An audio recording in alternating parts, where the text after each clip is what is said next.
The wait is over now. The chief guest is here. Ladies and gentlemen, here we receive the guest of the moment.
Namaskar, good evening, ladies and gentlemen.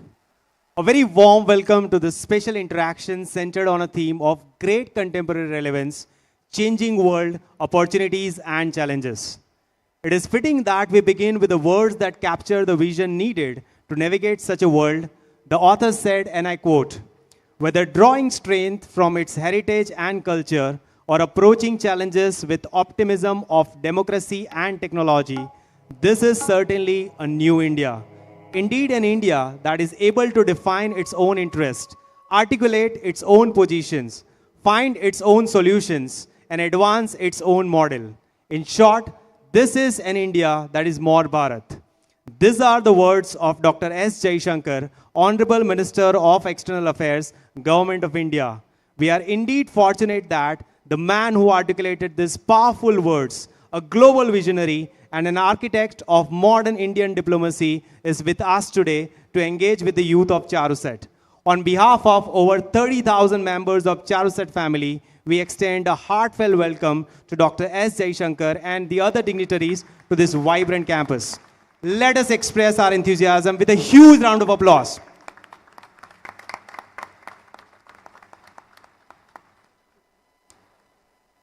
In his book, The India Way, Dr. Jaishankar writes, India's approach must be to convert challenges into opportunities and constraints into possibilities, a philosophy that resonates deeply with CHARUSAT's journey. This beautiful campus, transformed from a barren landscape into a thriving hub of education, stands as a testament to this very principle, turning dreams into reality, fostering innovation, and preparing students to shape a dynamic world. Throughout these 25 years of its well-carved journey, CHARUSAT has been privileged to host a constellation of brilliant minds and influential figures, from the visionary Dr. APJ Abdul Kalam, former President of India, to Shri Narendra Modi, Honorable Prime Minister of India and then Chief Minister of Gujarat, and the distinguished scientist Padma Shri A.S. Kiran Kumar, former chairman of ISRO. This institution has been graced by stalwarts in their walks of life. Today, as we add another luminous chapter to this legacy, Dr. Jaishankar's presence marks a pinnacle in our Silver Jubilee celebrations. Let's begin this momentous occasion by invoking divine blessings. We invite CHARUSAT Band to lead us in prayer.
सिंहासनमा वीणा धरे सिर पर मुकुट कमलासनी मां ज्ञान ज्योति संगीतमय भक्ति ज्ञान ज्योति संगीतमय भक्ति देव स्वर लहरी मां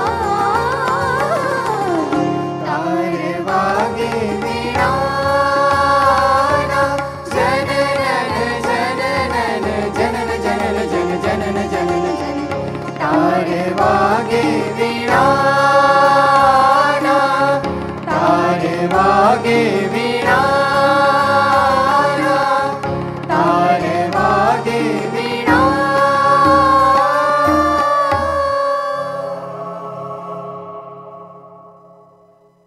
Thank you, CHARUSAT Band, for the soulful prayer. Our event today is graced by the presence of distinguished luminaries. To welcome our guests and introduce them, we request Dr. R.V. Upadhyay, Provost CHARUSAT. Dr. Upadhyay, sir, please do the honor.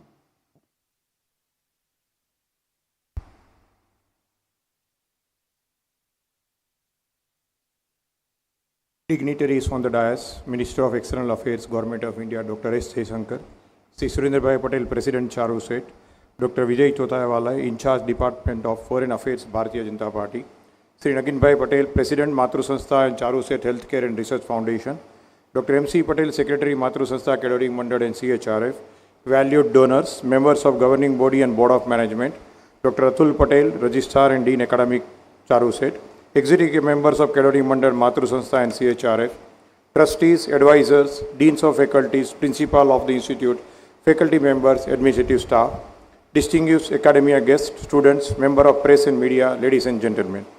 Good evening to one and all present here. It is an honor to welcome you all to this special occasion that marks a proud and historic moment of CHARUSAT University. Today, we are truly blessed to have among us one of India's most distinguished diplomats and leader, Dr. S. Jaishankar, Minister of External Affairs, Government of India. Sir, your presence at CHARUSAT is a great source of pride and inspiration. Your remarkable journey from diplomacy to leading India's foreign affairs continues to motivate our students and academic community nationwide. Sir, with the great pride, I say the CHARUSAT is celebrating 25th glorious years of academic and institution excellence. With 72 plus programs across diverse disciplines and a vibrant community of 10,000 students and 600 faculties, CHARUSAT stands a beacon of quality education. Accredited with NAC A+ and ranked among India's top 200 university and Gujarat top 3, CHARUSAT continue to shape bright futures. It is a profound honor to welcome our esteemed guests today, marking another historic moment in CHARUSAT journeys. On behalf of the entire CHARUSAT fraternity, we warmly welcome Minister of External Affairs, Dr. Subramaniam Jaishankar. Dr. S. Jaishankar is a key architect of India's global rise. His intellect, insight, and resolve have guided the nation through the complexity of international diplomacy with a grace and gravitas. He is India's External Affairs Minister since May 30, 2019. He is a member of the Upper House, Rajya Sabha, of India's Parliament from the state of Gujarat.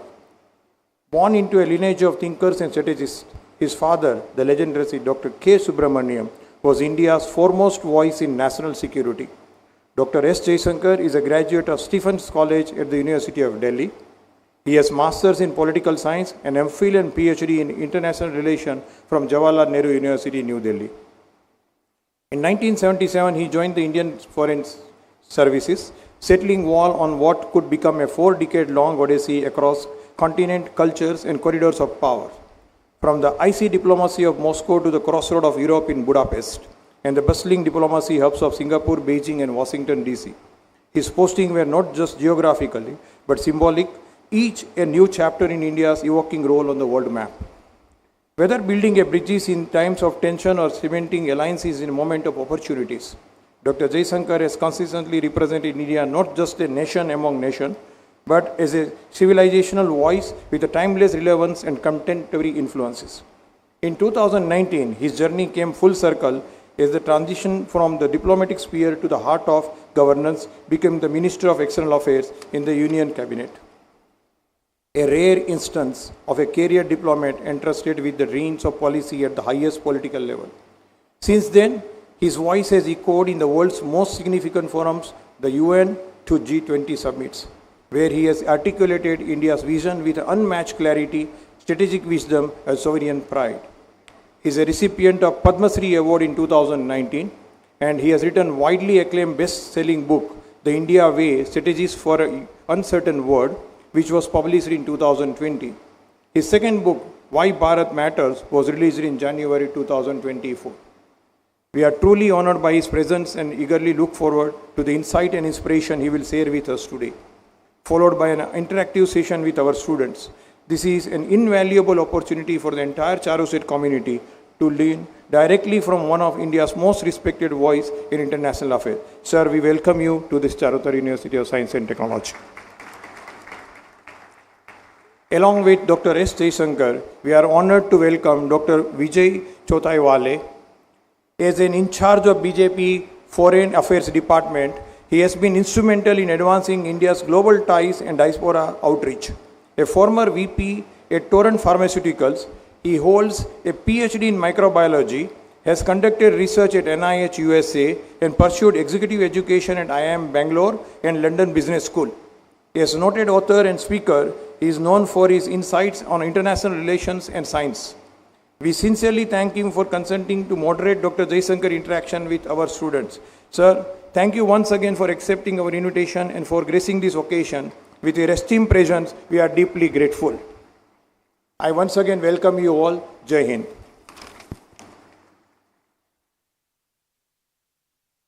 Thank you so much, sir. With great privilege and profound gratitude, we now take this opportunity to honor our esteemed guests whose gracious presence enhances this occasion significantly.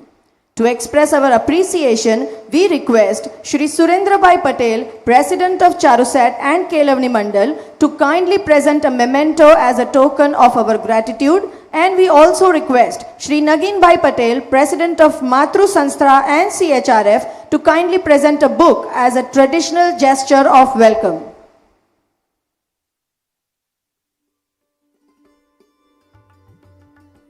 This is a great moment. We once again welcome you, sir, to CHARUSAT campus and to this event.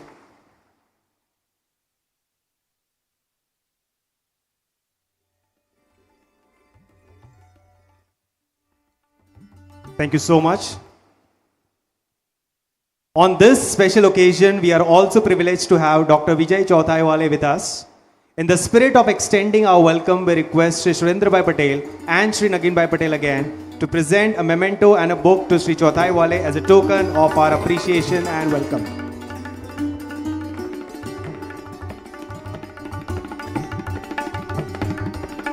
We welcome you, sir, to the event.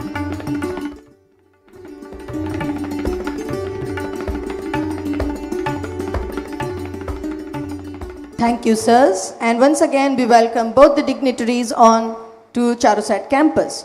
Respected members in the audience, we now move to the much awaited segment of today's event, the insightful interaction with Dr. S. Jaishankar.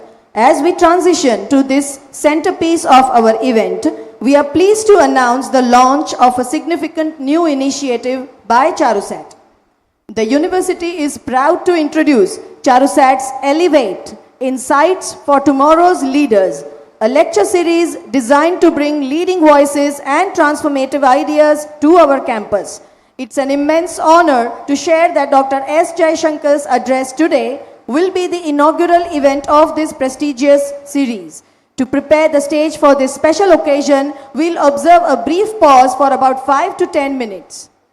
We humbly request the esteemed dignitaries from CHARUSAT to graciously take their place amongst the audience, leaving the spotlight for our chief guest, Dr. S. Jaishankar, and our distinguished moderator, Dr. Vijay Chotaiwale. Let us express our sincere gratitude to our dignitaries with a heartfelt round of applause for their presence and inspiration all this while.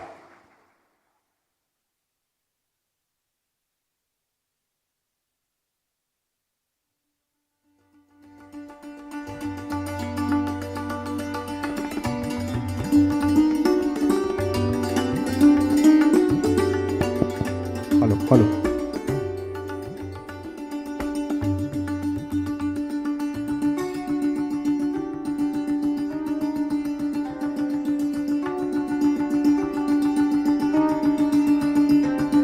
Dear students, while we have this short break before the much anticipated interaction, we encourage you to use this time to gather your thoughts, jot down any questions for Dr. Jaishankar, and get ready for what we are confident will be a truly engaging discussion. Today's interaction centers on a crucial theme, navigating change.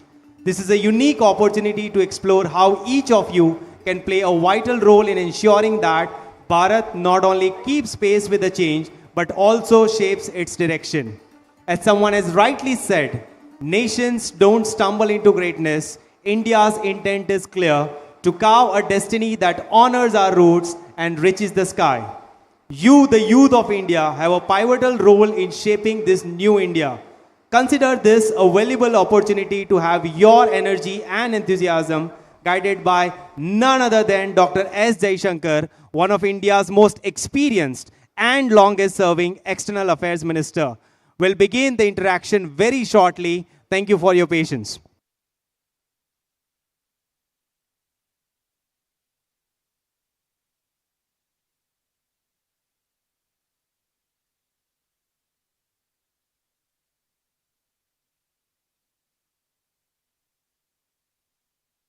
As you can see, the stage is set for the big interaction now.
Remember students, change.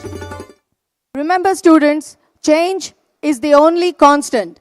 A very famous proverb, a very famous saying goes like this. And this always reminds us of the life and the universe being in a constant state of flux.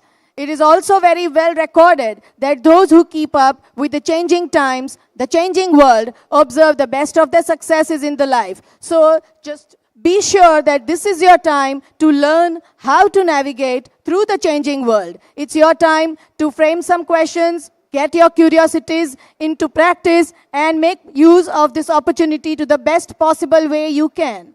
Just stay tuned as we have the next session ready for you.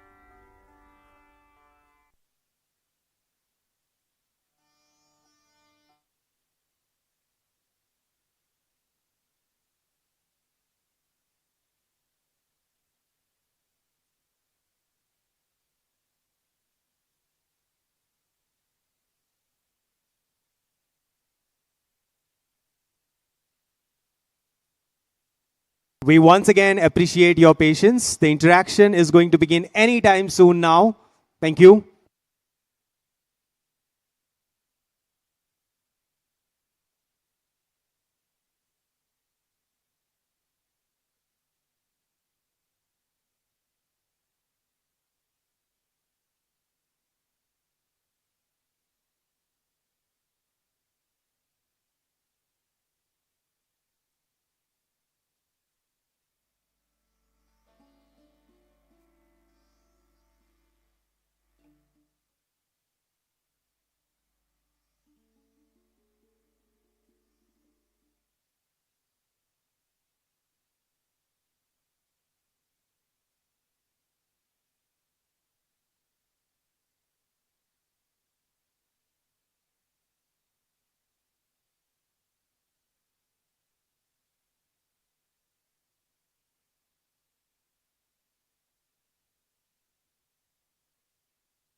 Friends, the wait seems to be over.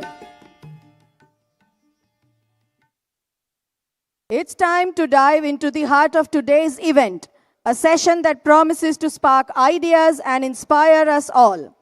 Dr. S. Jaishankar will be speaking on changing world, opportunities and challenges, a topic that aligns deeply with his vision of India as a confident, proactive global player.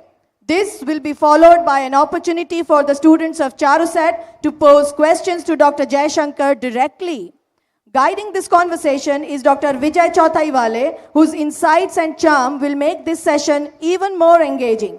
So, whether you are a student dreaming of shaping the future or someone curious about the world's next chapter, this is your unique opportunity to hear from and engage with one of India's sharpest minds. And now, without a further ado, we hand over the proceedings to Dr. Vijay Chothaiwale and our distinguished chief guest, Dr. S. Jaishankar. Over to you, sirs. Namaskar and thank you to everyone. It's indeed a great pleasure to be in this campus again, and I am really privileged to moderate this talk with Honorable External Affairs Minister Dr. Jaishankar ji.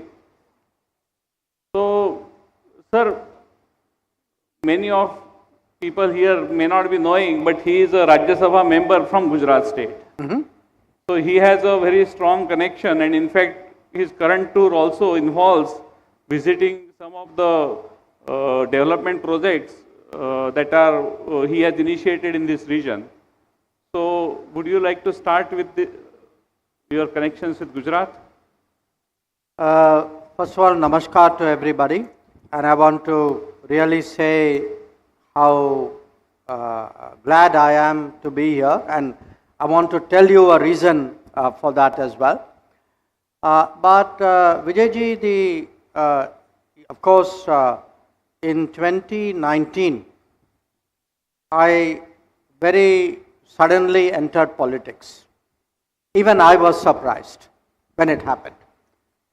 And when I entered politics, I had the great fortune to be associated with Gujarat because I had become a minister, and the state of Gujarat then elected me as a member of parliament to the Rajya Sabha. In that sense, that is one association with Gujarat. Of course, the association with Gujarat which enabled that to happen was with Prime Minister Modi. That in many ways, I would say, if I am in politics today, it is very frankly because of Prime Minister Modi. It never occurred to me to even think about politics. Frankly, I never saw myself as someone who could be in the political world. So maybe he saw something which I didn't see. But there is a further association I want to mention. You know, I have, as many of you know, been associated with India's foreign policy, with our national security, with our international affairs for, you know, almost now 50 years. Yeah. And not just in work life, but even as a student. And I would say, when I look back on this period, if there is a single person I would say is inspirational, that is also a person from Gujarat, which is Sardar Vallabhbhai Patel. Correct. And there's a reason why I say that.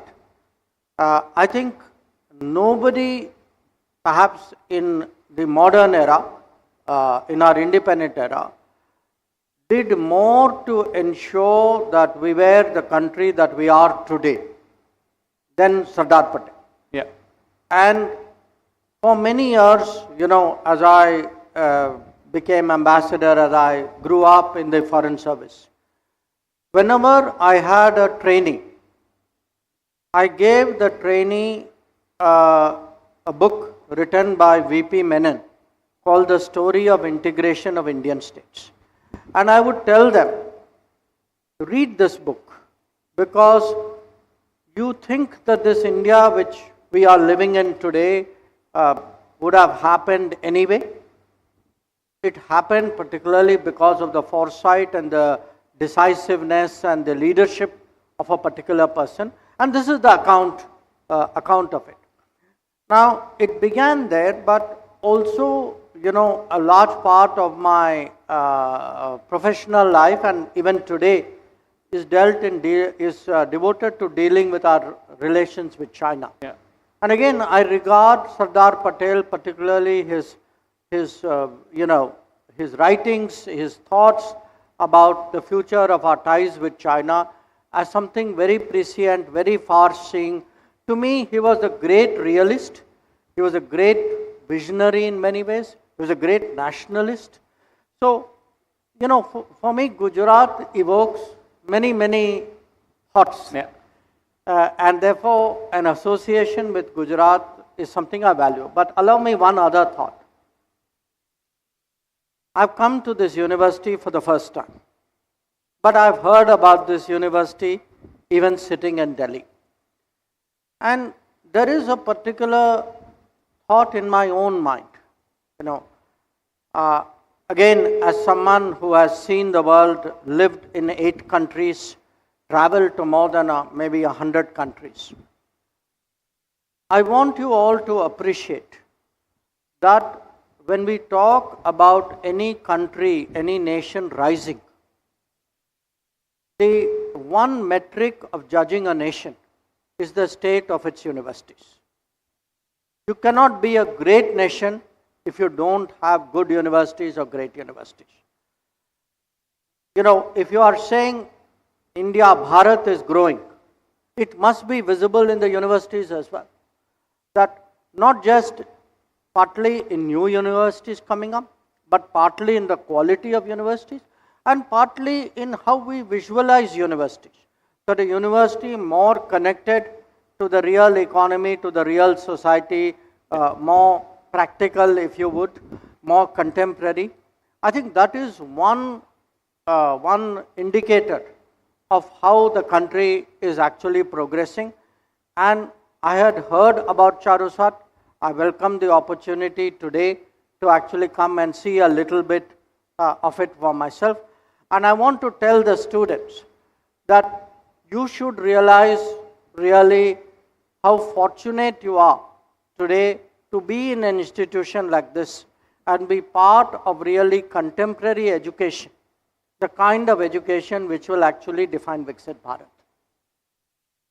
So my first question for the topic is that in last 50 years we have seen India's foreign policy evolving. What has changed in last 10 years, especially under the leadership of Prime Minister Modi? You know, many things have changed. One, when we look at the world, we look at the world with a degree of confidence. Now you will say, what is new? It is new. Because in the past, we sometimes looked at the world with a degree of nervousness, with a degree of let us keep them far away. You know, I don't know what, what would be their impact in our country. Mm-hmm. We built in a way mental walls between us and the world. So I think the attitude towards the world itself is the first fundamental change. The second, which is relevant in a way to our topic, we believe that the opportunities are more than the challenges. Net, the world is a positive place. The world today, can be engaged, it can be utilized, it can be leveraged, actually to make the progress of India grow faster. Third, the world actually can also benefit, when I say opportunities, one very obvious opportunity is a global workplace.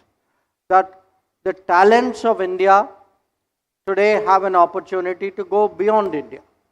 The contribution of India has a possibility of going beyond our borders as well. So, when I look at the world as a landscape, I'm more positive. When I look at the world as a partner, I'm more optimistic. When I look really in terms of the resources of the world, technology, practices, I think there is a lot that can be offered. But along with that comes responsibility. So we are today the 5th largest economy. In a few years, we will be the 3rd. We cannot behave and act the way we were when we were the 10th largest economy. So as you become a bigger player, I think there is also, you can say we are a bigger shareholder in the world. And it's important to contribute more, to step up when there are problems like during COVID, or if tomorrow there's a natural disaster at that time.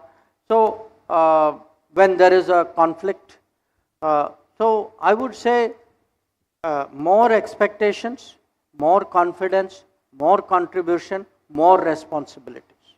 Yeah. So along with these, also there must be a lot of challenges. Yes. So can you elaborate on challenges and how Prime Minister Modi government has tried to overcome them? Well, let me give you some of the obvious challenges, though I think people, when a challenge is behind you, we all forget it very quickly. Let's look at the last 5 years. Okay? What is the biggest event in our lives in the last 5 years? It was the COVID pandemic. Okay? We could have looked at COVID. In fact, I share with people, when COVID first started, there was a virtual meeting of the top 20 economies of the world, G20. And the meeting was to decide, was to say, look, we have this unprecedented situation. How can we address it together?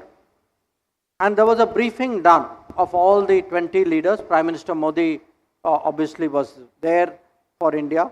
I was sitting behind him and listening. And at that time, I'm now talking of January of 2020.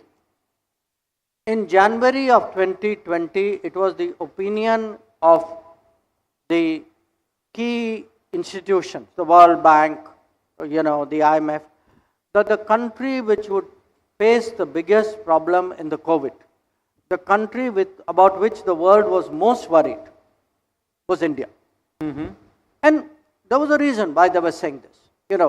Their thinking was, India health system is poor, public health is very patchy, the infrastructure is not there, the defenses against vaccines were not there. Now, if you look in the course of the next 2 years, actually we not only dealt with the COVID, we responded to the COVID by ramping up our health infrastructure, and I'm happy to say that continues even today. Yeah. And then we ended up actually as a crucial supplier of vaccines to the entire world. So I give you that as an example where, and when we gave vaccines to almost 100 countries. Even today, it is now 3 years, 2.5 years since COVID is over. There are many countries in the world, when you go there and meet people, ordinary people, people in the airport, in the shops, in the hotels, they remember, for them, India is a country which helped them during COVID. So, to me, it's a very powerful example of what it is really, how you take a challenge and actually make it into a, you could say, achievement, a contribution. A second kind of challenge would be today natural disasters. That you will see, we just had an earthquake in Myanmar.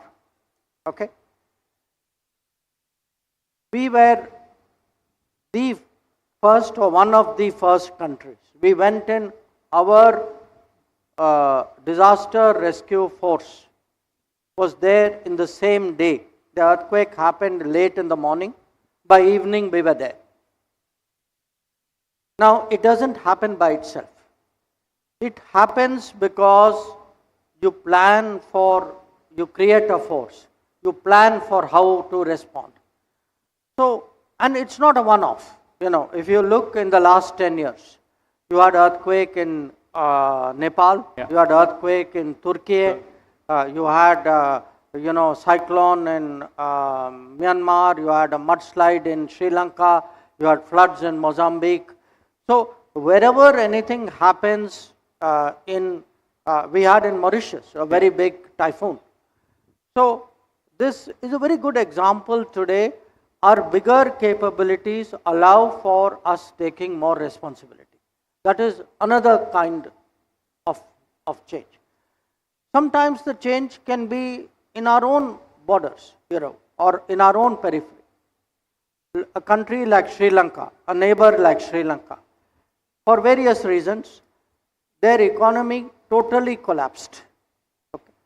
Now, you know, to see a country which is a middle income country actually not having the ability to pay for petrol, to pay for food, you know, the kind of agitation on the street, the government fell, but the country was collapsing.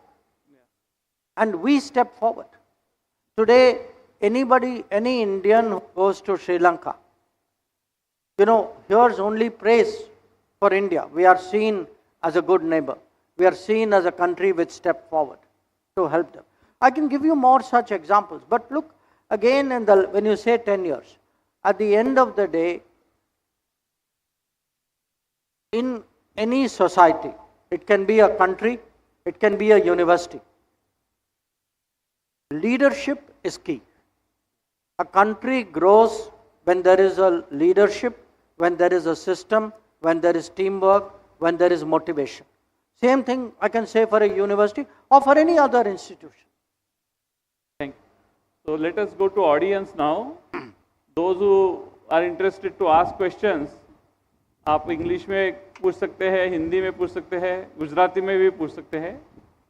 So please raise your hand, and there are microphones, volunteers with microphones who would come to you.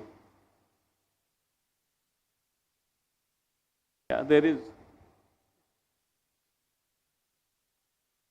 Yeah. Greetings, sir.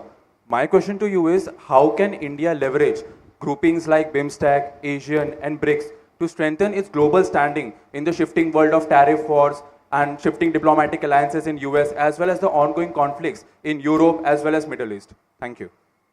One at a time? Huh? Thank you. You know, a big country like India, we will have many interests, we will have many partners, we will have many friends. Now, the world is a very competitive place. So, what will happen is people try to restrict our choices, restrict our options. It is natural. That is the way the world is. What we are trying to do today is to ensure that our partners, our options, our choices are as broad as possible. So, you mentioned BIMSTEC. You also mentioned BRICS. I can give you very different partners. There is a group called Quad with America, Australia and Japan. Okay. There is a group, there is a gathering called Voice of Global South, which India convenes, which has almost 120 countries of the developing world. So, there are Indian Ocean groupings. There is a Colombo Security Conclave. So, what we are trying to do is to see how do we have the maximum number of platforms, maximum opportunities, maximum friends, because at the end of the day, we Indians must remember something. There are very few countries today which can say we are at least 5,000 years old. We are civilizational states. Very few are there today left. at least big ones. There may still be those who have continued but who are much smaller. So our rise, our position in the world is something very special. And a country like India, the tradition that we have, Vasudhaiva Kutumbakam, of having a very open approach towards the world, we must maximize the number of partners and number of platforms and number of mechanisms. And we must also have the strength that we should do what is in our interest. And sometimes even if you are pushed by one country saying, be with us, don't be with them, we should have the ability to stand up for our interests and stand up for our rights and do what is best in our interest. And by doing, gatherings like BIMSTEC, which is on the Bay of Bengal, or on BRICS, which is largely a non-Western gathering, or on Quad, which is devoted to the Indo-Pacific, I think we are trying to do that. Anyone else? Next question. Yes, please.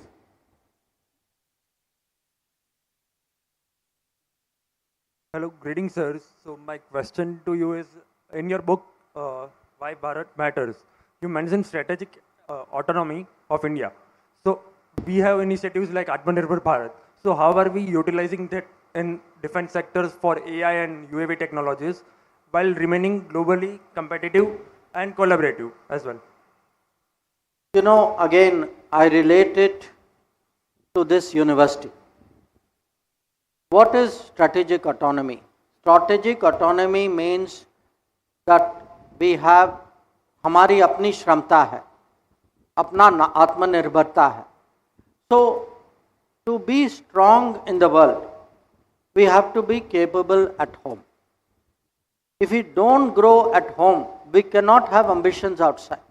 It is not tenable. We discovered that in the 50s and 60s, where what was our ambition outside in the world was not matched by what was our capability at home. Today, what we are trying to do is by building, after all, what is power today? Power is technology. How do we, power is, in a way you can say, quality of life, the well-being of the people. So if we don't develop national strengths, deep strengths, if we don't create that broad capability in society from which technology flowers, because technology doesn't happen in a vacuum. Technology requires a certain mindset. You can't have technology if you don't have manufacturing. You can't have technology if you don't have industry. You can't, in a country like India, have big aspirations and resources if you don't grow your agriculture, if you don't get full value out of services, if you don't keep up with the world. So we know today, I mean, every student knows today, next 10 years will be era of AI. Next 10 years will be era of EV, of space, of drones, of nanotechnology. If we have to do all of this, we have to build our institutions. We have to have the resources. We have to have young people. I hear one word today in universities, which I never heard in my university: patents. We have to make this country patent conscious. We have to have applied education. We have to have people who come out of education system fit to work. This is really the challenge today before us. But I believe that today the country is focused on it, that it will take many institutions, right policies, great leadership motivation, the patriotism of our people to bring this all together. And it is then that we will have the Atmanirbharta to then be strategically autonomous. Because even today, there are countries in the world which says, oh, you want something, you must join me. We are too big to join anybody. We have to, I cannot be under somebody else's shadow. We are the largest country in the world. We have to have that kind of big ambition and that big mindset, and that means most of all developing at home. Any other question? Yeah. Good evening, sir. My question is that with the rising number of students and working professionals in the European countries, and parallelly the European countries and the companies of them are investing heavily in India, like the sectors of chemical and electronics, do you see this as an effort to build a skilled talent bridge where the trained professionals return from those countries and lead the skillful operations over here, maintaining high quality standards and having a good relation between the countries? Thank you. Let me answer that in my own way. You know, there was a time when we looked at the world and said, an Indian leaving India, हमारे यहाँ से brain drain हो गया. Okay, this was the belief in this country. Let's look at it today. Look at the connection between the Indians who went out, who have kept their connections with India, who have kept, many of them who make contributions to India, who have established a reputation abroad which has created a global workplace where Indians are welcome, who have created in many ways a branding for other people to take advantage. So I see this connection between India and the world as very, very central to foster Indian national development. Faster development can have many dimensions, and I'll come to the points you made. One, as I said, to open up a global workplace for us. A global workplace because there is today in the world a mismatch between development, demand and demographics. That in many countries in the world, I'll give you two very obvious examples. You know, there is a big semiconductor race today in the world. Okay? We talk even of the chips war. Now, many countries are trying to rapidly grow their semiconductor industry. They have the money, they have the public policy decision. Many of them have technology. They don't have people. They don't have the numbers of the kind of skilled people that they need. And these are not small countries. A country like Germany, today is focused on how to import talent for securing its semiconductor capability. I mean, in my view, this kind of situation actually applies to many others. I think in US also, today if you ask the US tech industry, for all the other debates that are going on, they need the talent. They need international talent. That is one aspect of it. A second aspect of it is if you look at what are called Global Capability Centers, GCC. These are capability centers today being established in India by international companies. Now, this is not outsourcing. These are people who are conducting the cutting edge research, people who are doing the designing, people who are doing their innovations. This is very much actually at the heart of their overall, I would say, enterprise capability. And if you look at the number of GCCs today in India, it's also growing very, very rapidly. A third part of it is actually the alliances that we form. That there will be, see, the future of the world, we used to think political alliance, strategic alliance, economic alliance. There is a technology, I would say, understanding or technology comfort today, which will be a very big factor, because technology is very sensitive, especially in a world of data. Not everybody will be entirely comfortable working with everybody else. People will protect it, people will try to use data for their own advantages. So we will have this big technology equations which will form in the world, and those equations will be bridged by human beings. That it will be the, let us say, Indians in country X who will be able to convince that country that look, India is a very good technology partner. I mean, I am myself an example. Their success in that country where they live will be actually a motivation. So I think today the Indians abroad, they have an even more important role in being this bridge between India and the world and India, especially in the world of technology and the world of services. Yes, any further question? Yeah, please.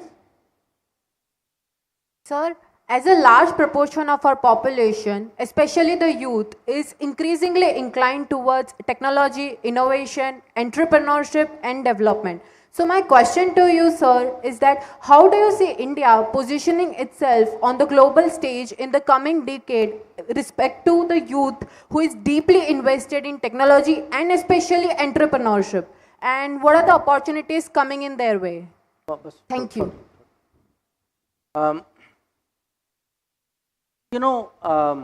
I feel today there is a mindset change which is happening in society. That a lot of people have the confidence, something I would say in a way the attractions of a startup, the attractions of doing your own business, of looking really for opportunities which are created by yourself. This change, now it can happen, everything in life is not cutting edge. It can even happen at a very basic level, which is people who offer services may not want to offer the service working for somebody. They may want to work for themselves. I think this change is actually gradually happening in our society. It will not happen overnight. But what is it which promotes this change? Because again, we have to understand, as a big economy, in a big economy, government cannot be the only employer or the default employer. The bigger the economy, the more options will come, and lot of the options will be entrepreneurship, will be self-employment, will be actually in a way often multiple jobs, services of various kinds, and technology will open up a lot of possibilities which were not there earlier. So it's very legitimate for people to have aspirations which are over and above. I'm not saying the old aspirations don't apply. People still want that. It depends on the person. I would say a young person today has more choices than a young person did 10 years ago, 20 years ago, or 30 years ago. The choices will keep growing. And from the point of view of what should the government be doing, I would say broadly two things. One, it needs to provide or encourage a system of education.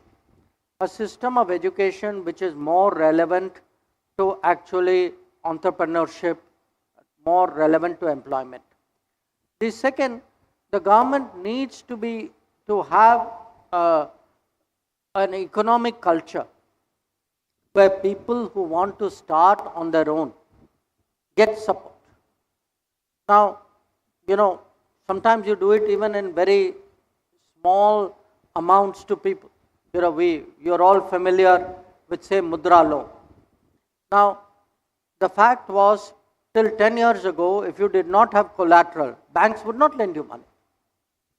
Even today, I'm giving you at a very, very basic level, that people who have, say, shops, people who do now, till we have this scheme called Swanidhi. Now, they all need to grow. I mean, the Mudra loans have grown a lot. I mean, there's still room to grow.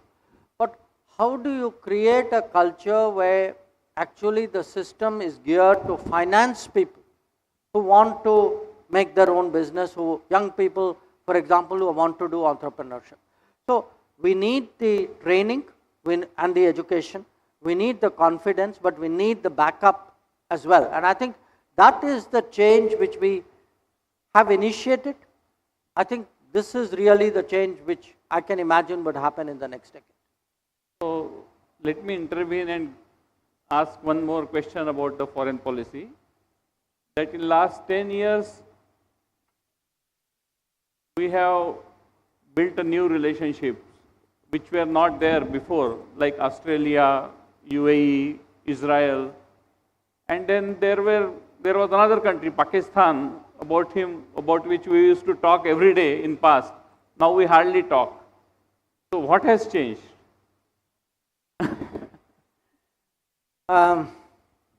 India has changed.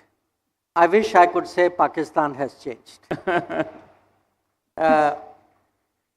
They unfortunately are in many ways continuing the bad habits. They are continuing a very negative way of approaching India. And what has happened is today, I think, when I look back, I would say the 26/11 Mumbai terrorist attack, I would regard it in many ways as the turning point. I think that was when Indian public opinion across political parties, average Indians said, this is now too much. The country cannot accept this kind of behavior from a neighbor. Now, I think that feeling was very, very strong in society. It may not have been entirely understood at that time by the government of the day. That's a different matter. But if you see after 2014, when the government changed, this message has been very firm with Pakistan, which is that terrorism, if acts of terrorism are committed, there will be consequences. Now, what has happened also during this period? We have forged ahead. We have forged ahead economically, politically. Our standing in the world has gone up. I think they have, in a way, continued the old playbook. Now, for them, unfortunately, also what happened was, they were trying to extract something from Afghanistan, which was the Americans and the NATO were in Afghanistan. So Pakistan was playing a double game.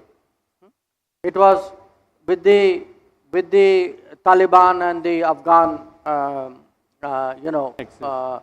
those opposed to the Americans, and it was also playing with.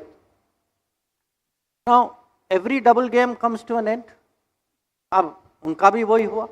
That some stage the Americans said, ab bahut ho gaya, we are leaving. Now, when they left, the double game could not be sustained. So, whatever benefits they were getting out of the double game, that also went down. In fact, then they discovered they had a further problem, which was the very people, the very terrorism industry, which they had followed, came back to bite them. That today they are facing, the actions of people whom they promoted. So, from their point of view, you can say old habits have continued.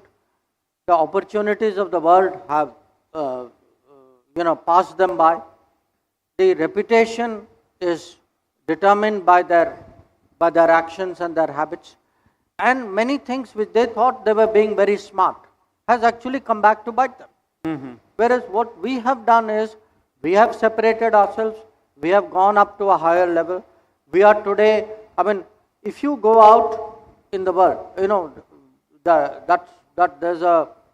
it's a joke, but it's not really a joke, which is the sense that IT for India means information technology, for Pakistan means international terrorism.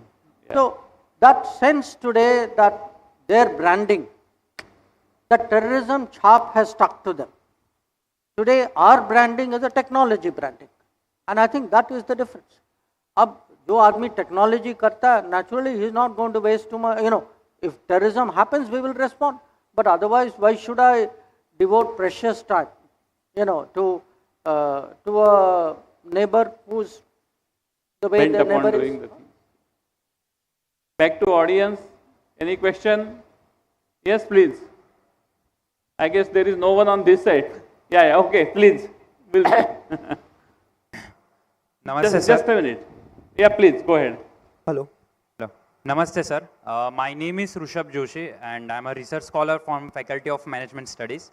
Sir, in your address at United Nations General Assembly 77, you highlighted Panch Pran, which was envisioned by Honorable Prime Minister.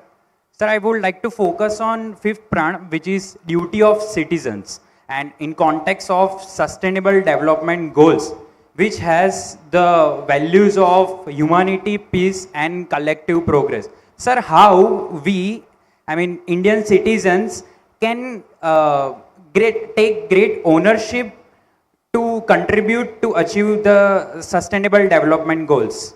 Thank you, sir. I was very happy today when I came to the university that I had an opportunity to inaugurate a plant for recycling water. I'm mentioning this because we often talk about sustainability as though it is some very complicated concept, very big concept, almost like a philosophy, which it is. But like any outlook, big things are achieved by small steps.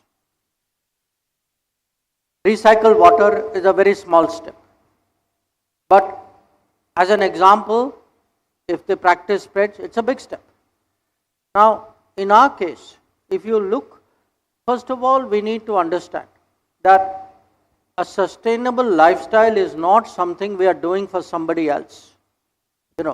You don't want, I want clean water in this country. I want clean air in this country.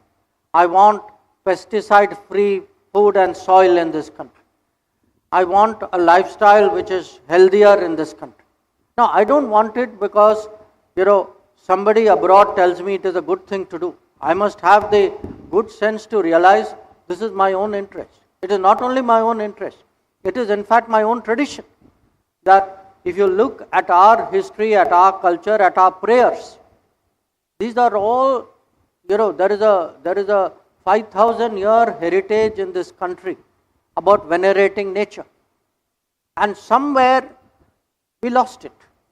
Somewhere our lifestyle did not respect our own beliefs. Now, today we are trying through various ways. Sometimes these things happen right in front of your eyes. You have to connect the dots together. That, take something like recently the government started promoting millets. So bajra, jawar, ragi. Now reality was for thousands of years, people in this land ate millets. That was our primary food grain. Now it got replaced by wheat and rice, which have much higher water consumption, which have taken a toll on the soil, which cannot be cultivated in arid areas, of which we have large part of our territory. So something as, in a way simple you can say, I would say powerful, like encouraging people to eat millets. It is more nutritious, but again it has a great sustainability, a green factor to it. Even something like yoga. Prime Minister sometimes joke that we get, lectures about health on people who drive a car, go to a gym, run a machine, take an elevator up, come back and then give you a lecture, arriving in a conference on a private jet, saying, how we must all save the planet. Now, you can save the planet sitting, of having a better lifestyle at home, thinking through what it is that we need actually to change our lifestyle in a more sustainable way. So it can be, again, as I say, big things become, small things become big things.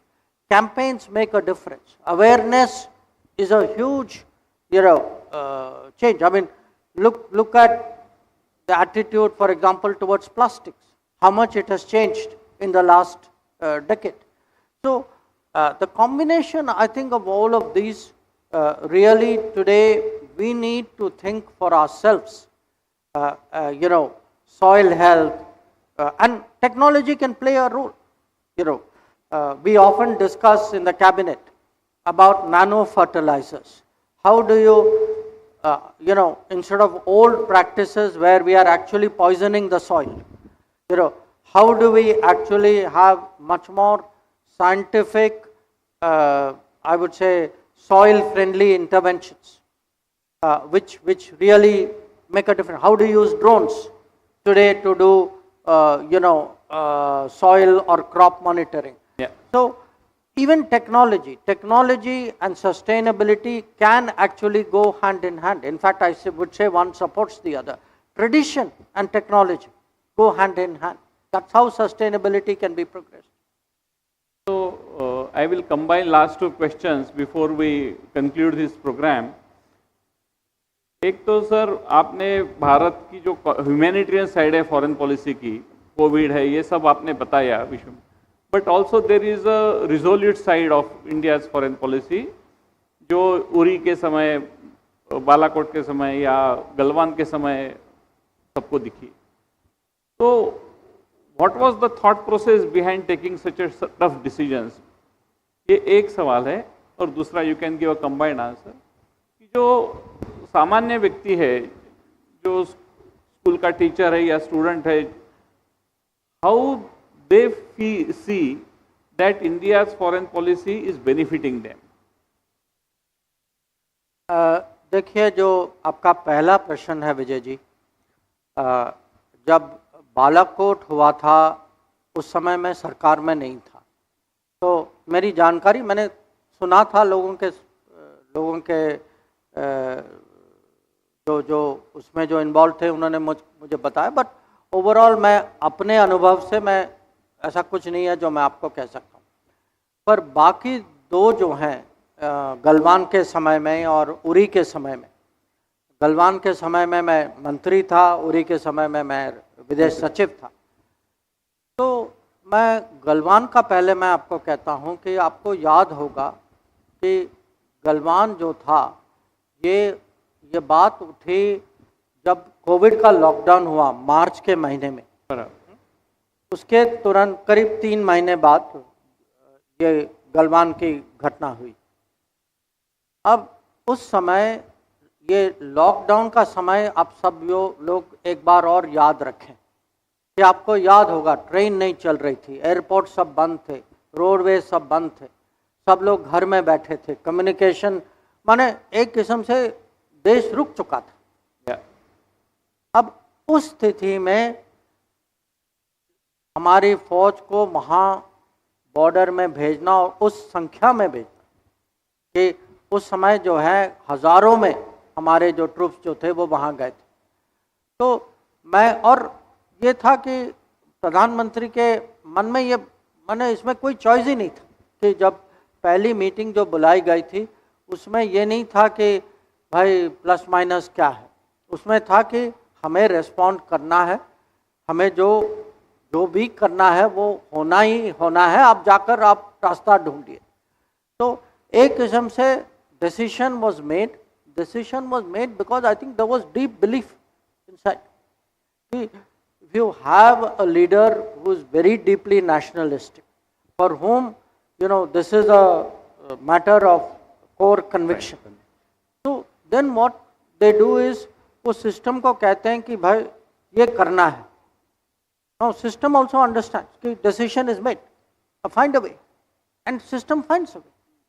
So even though there was lockdown, even though, as I said, airports were closed, railways was not running, the road system was affected, still all that happened. Similarly, when Uri happened, that time I remember that this was September of 2020, 2060. And again, you could sense from Prime Minister that there was going to be a response. Yeah. So, जो आपका सवाल है, how you said ये resolute side पे मैं पूछना चाहता हूँ कि देखिए, if you have conviction and you have clarity and you have leadership, then a decision is made. It's made for a country, it can be made for an organization. The leader of the organization or leader of the country, once they are clear, I think what happens to any system is if there is indecision, all of us have to weigh plus minus. मैं नहीं कहता कि बिना सोचे समझे लोगों को करना चाहिए, but often on key issues the plus minus is very intuitive. I spoke about Sardar Patel at the start. I mean, if you look, you read the history of the integration of Indian states, you see the clarity Sardar Patel had on Hyderabad. The fact is, we had two difficult situations. Okay, Hyderabad, which was handled by Sardar Patel, Kashmir, which was handled by Nehru. Yeah. And you can see the personality, the thinking of the leader, of the leadership, what actually happens on the ground. So, countries, organizations, systems respond to direction, respond to leadership, respond to conviction. And that is very important to cultivate. There has to be a national character, like there has to be an organizational character. Thank you. दूसरा question जो है कि सामान्य आदमी के लिए देखिए, इसके लिए मैं आपको 2-3 उदाहरण दे सकता हूँ. एक, मैं वापस कोविड का जो समय था, अब कोविड के समय में आप सब ने वैक्सीन लिया होगा, एक नहीं 2-3 बूस्टर शॉट भी लिया होगा. अब हम जो थे वैक्सीन के, वी वर बिगेस्ट प्रोड्यूसर. एक तो there was made in India vaccine, there was also invent in India vaccine. कुछ हमारे यहीं हमारे कंपनियों ने इन्वेंट किया था. Now if you look at vaccine की एक सप्लाई चेन होती कि उसके जो इंग्रेडिएंट्स होते हैं, actually it is finally the final vaccine is like a combination. So we had to make sure that the vaccine supply chain, the ingredient supply chain delivered for vaccines to be made in this country. Now at that time mostly they came from, I would say, US and Europe. And लोग जो हैं उस समय, सरकारें जो हैं उस समय देने के लिए लोग तैयार नहीं थे. उनको मनाना पड़ा, समझाना पड़ा कि why it was in their interest, common interest, कि भाई ये सप्लाई चेन को आप चलने दो, इसको रोको नहीं. And it was not easy, I can tell. तो अगर डिप्लोमेसी नहीं होती उस समय, हमारी वैक्सीन सप्लाई चेन जो है वो सफल नहीं होती. और I give you another example, oxygen. जब डेल्टा वेरिएंट आया, हमारे यहाँ मेडिकल ऑक्सीजन की बहुत कमी थी. हम लोग जो हैं उस समय बाहर से काफ़ी बड़ी मात्रा में मेडिकल ऑक्सीजन आया, और इसीलिए आया क्योंकि उसके पहले भारत से हमारे यहाँ से हाइड्रोक्सीक्लोरोक्विन की एक्सपोर्ट हुई थी, मेडिकल पीपी किट्स की हुई थी, पैरासीटामोल की हुई थी. तो हमने सप्लाई किया, बाहर में गुडविल बना. वो गुडविल हमारे यहाँ बहुत काम आया जब मेडिकल ऑक्सीजन की शॉर्टेज थी. तो कुछ ऐसे देश थे एक्चुअली जो दे इवन लुक्ड आफ्टर, उन्होंने माने बिना अपने खर्चे पे दे सेंट मेडिकल ऑक्सीजन. तो that is one example. I give you a very different example. जब ये यूक्रेन में युद्ध शुरू हुआ फरवरी 2022 में, अब सब लोग परिचय हैं, हम पे दबाव आया कि उस समय जो पश्चिमी दुनिया जो थी वो रूस की बहिष्कार कर रही थी. तो हम पे दबाव था कि we should not import oil from Russia. अब इसमें हमें लगा कि देयर वर 2 इश्यूज, एक तो हमारा हित कि we had a requirement, secondly हमने देखा कि वो खुद क्या कर रहे हैं, और वो खुद जो है अपने पब्लिक के लिए जो गैस जो लेना था, तेल जो लेना था, वो उन्होंने कम किया पर बिल्कुल रोका नहीं, और बाकी जो निर्भरता थी रशिया पे उसको उन्होंने एक किस्म से मैनेज किया। तो हमें लगा कि भाई इसमें एक तो अन्याय है कि खुद जो है अपने बचाव के लिए वो करते हैं और हमें जो है उपदेश देते हैं कि हमें नहीं करना चाहिए, और दूसरा जो है हमारा हित कहता है कि अगर उस समय तेल की कीमत दुनिया में बढ़ रही थी, पश्चिमी देश जो हैं वो रशिया को छोड़ के खाड़ी जा रहे थे जहाँ से हम नॉर्मली तेल लेते हैं, तो एक किस्म से हमारा कंट्रैक्टेड तेल जो है और गैस वो उनके यहाँ जा रहा था, और फिर वो कह रहे थे कि आप जो है रशिया से नहीं लीजिए, कीमत भी बढ़ रही थी। तो हमारे हित में था कि हम जो हैं एक क्लियर स्टैंड लें, और दबाव होगा, हम झुके नहीं, हम जो है हमारे राष्ट्र हित में जो हमें करना था हमने किया, और उसका फ़ायदा ये हुआ अगर आप सामान्य नागरिक के परिप्रेक्ष्य से देखें कि जो हमें जो पेट्रोल जो मिलता है, पेट्रोल की कीमत जो है उस समय माने स्टेबल रहे, और आप सब जानते हैं कि अगर पेट्रोल की कीमत बढ़ती है, इन्फ्लेशन का सबसे बड़ा कारण जो है वो पेट्रोल का दाम होता है, कि पेट्रोल का दाम बढ़े तो हर चीज़ का दाम जो है बढ़ता है। तो ऐसे माने बहुत सारी चीज़ है, सुरक्षा का है, या मैं कहूँगा कभी कभी ये रोजगारी का भी होता है कि आज जो है भारत का कोई भी नागरिक बाहर देश के बाहर जाए, वो उस विश्वास के साथ जाता है कि भाई कुछ हो जाए तो भारत सरकार मुझे वहाँ अकेला नहीं छोड़ेगी। ये बहुत बड़ा परिवर्तन है।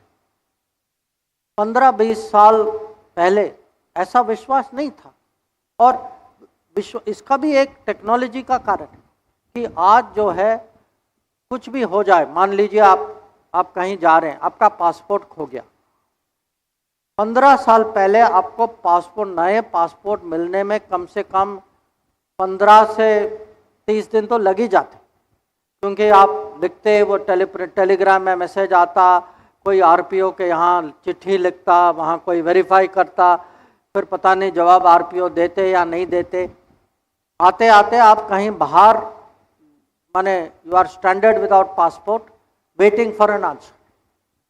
आज टेक्नोलॉजी है, पासपोर्ट्स की एक डेटाबेस है, आप कहीं कुछ हो जाए वो तुरंत, जहाँ भी आप, हमारी ऑफिस है तो कॉन्सुलेट है, तो तुरंत वो चेक कर सकते हैं कि हाँ you are this person, this is your document, this is your replacement.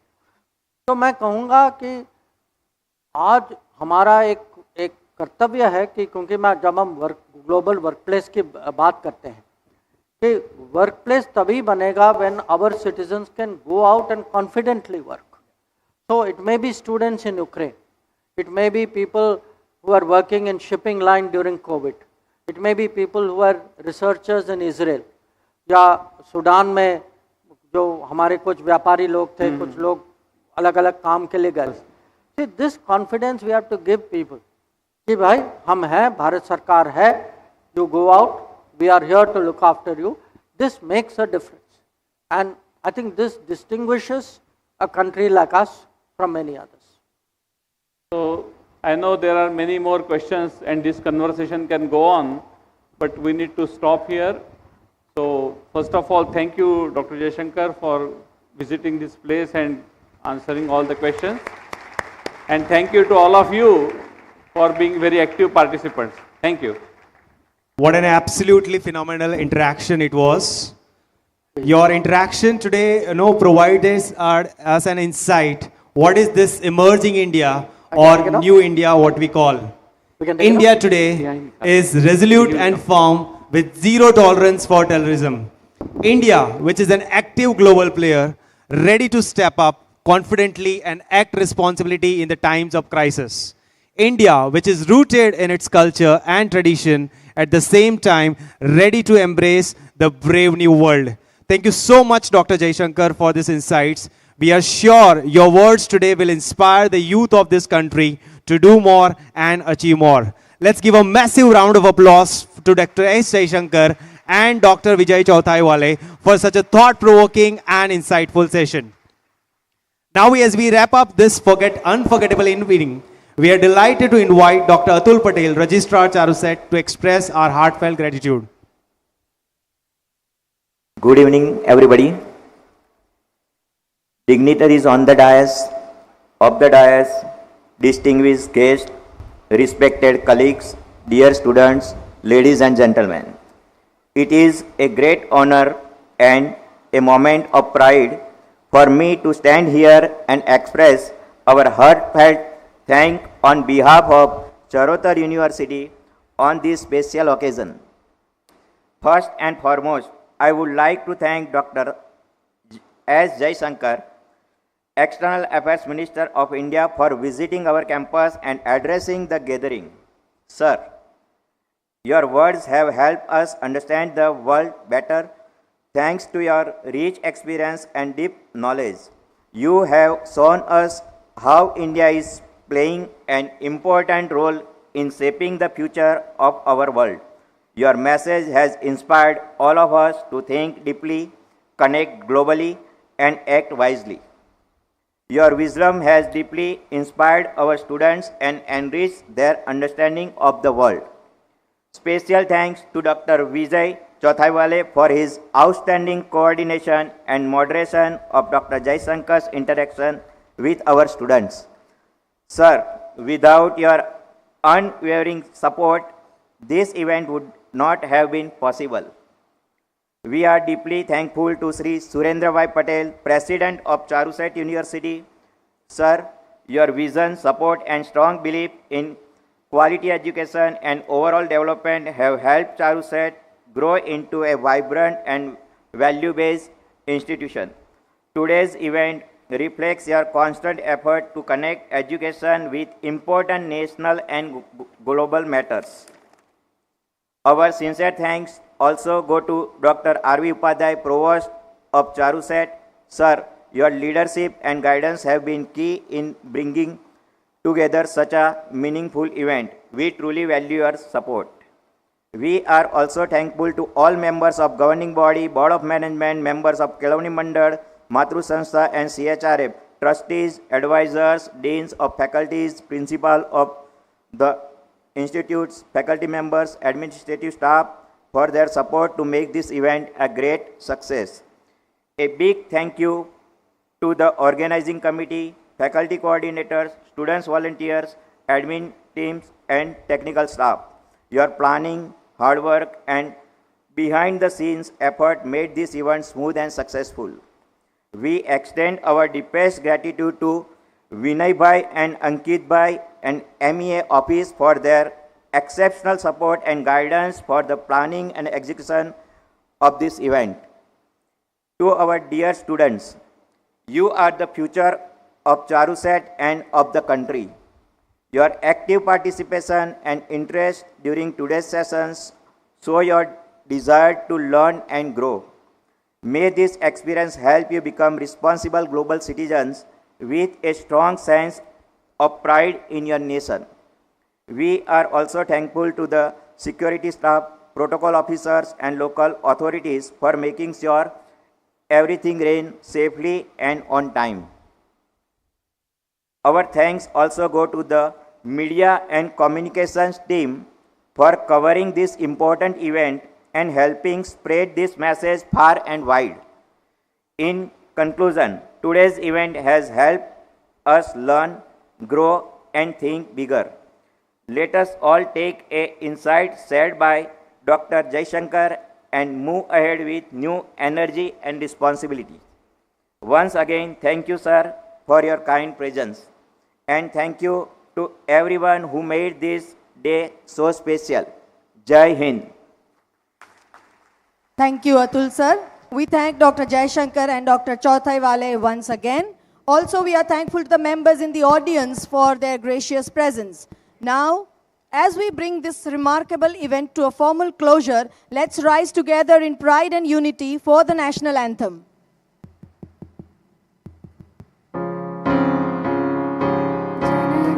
मन अधिनायक जय हे भारत भाग्य विधाता पंजाब सिंध गुजरात मराठा द्राविड़ उत्कल बंगा विंध्य हिमाचल यमुना गंगा उज्जल जलधि तरंगा तव शुभ नामे जागे तव शुभ आशीष मागे गाहे तव जय गाथा जन गण मंगलदायक जय हे भारत भाग्य विधाता जय हे जय हे जय हे जय जय जय जय हे.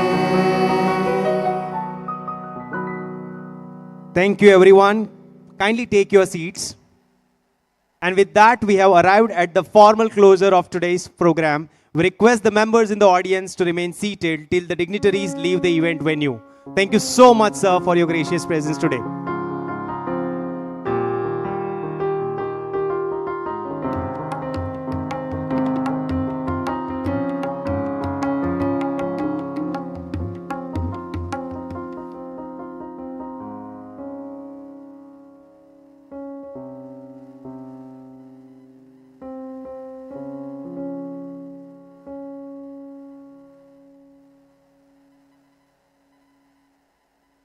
We request the members in the audience to please be seated. Thank you.